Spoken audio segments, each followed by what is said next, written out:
Today's video is going to be a bit of a different one. I don't often talk about the meta or balancing or anything like that in the current game that I play on my channel, but in this case with Jump Force, my opinion is so drastically different than most of the community. So I wanted to take the time to lay out my tier list and see what you guys think. And it's certainly possible that I could change some of these characters in the future. And some of these characters are really oppressive to other characters, so it's possible one character will get nerfed in the future, and that will make one other character significantly better, even though that other character was never touched. There's some controversial stuff in here. Some characters are much lower on the list than I think most people would put them, and some characters are much higher on the list than most people would put them. But this is how I think it is, and I'm not gonna hold back my opinions. I've thought about each of these characters a lot. I've played each of these characters a lot. I was gonna do like a super highly edited version of this video where I show you gameplay of each character as I talk about them, and I was gonna discuss their weaknesses, but in all honesty, we'd be here for like 4 hours if I did something like that. So I think I'm gonna save us all a bit of time here and just jump into the list. Before I do that though, I want to walk you through how to understand this list. Characters in the S tier are the best characters in the game. Characters in E tier are the worst characters in the game. And then of course, from E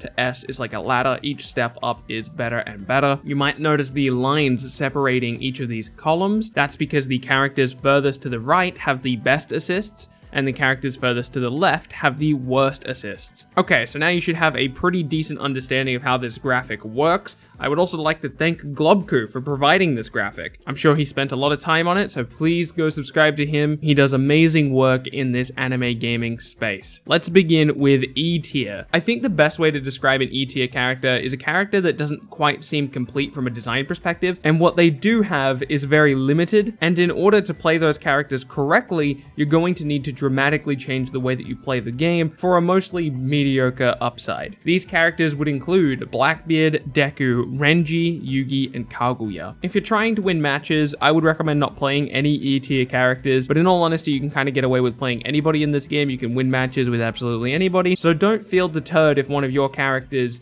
is on this list. For example, I play Yugi Muto. I fully recognize that Yugi Muto isn't necessarily the best character in the game. I personally think he's E tier. I'm still going to continue to play the character because I have fun with him. D tier I would describe as characters who fulfill similar roles to other characters on the roster, and they do a bad job at that role. Well, not necessarily a bad job, they just do a worse job than the high tier counterparts. D tier includes Boruto, Cell, Vegeta, Sanji, Boa, Frieza, and Dai. Moving on to C tier. C tier, I would argue these characters are good enough to play at a high level, but only if they fit into a hyper-specific strategy. For example, Kurapika is in this tier because he is a utility character, not just because of his very specific assists, but also because his up tilt is specifically designed to counter assists. C tier includes Toguro, Yusuke, Kurapika, Luffy, Trunks, Naruto, Shiryu, and Gaara. Up next, we have B tier. From here on out, I would consider each of these characters by default playable at a high level, meaning they're pretty good characters. Without regarding team composition or strategy, you can pretty much just put one of these characters on your team and you'll do fine. B tier includes Shishio, Kenshin, Asta, Dio, Jotaro, Sabo, Seiya, Goku, and Rukia. A tier. These characters are super good. They have really good combos. They're short combos that lead to high damage, which is important because of the pink escape mechanic. A tier includes Gon, Hisoka, Ryo, Killua, Kakashi,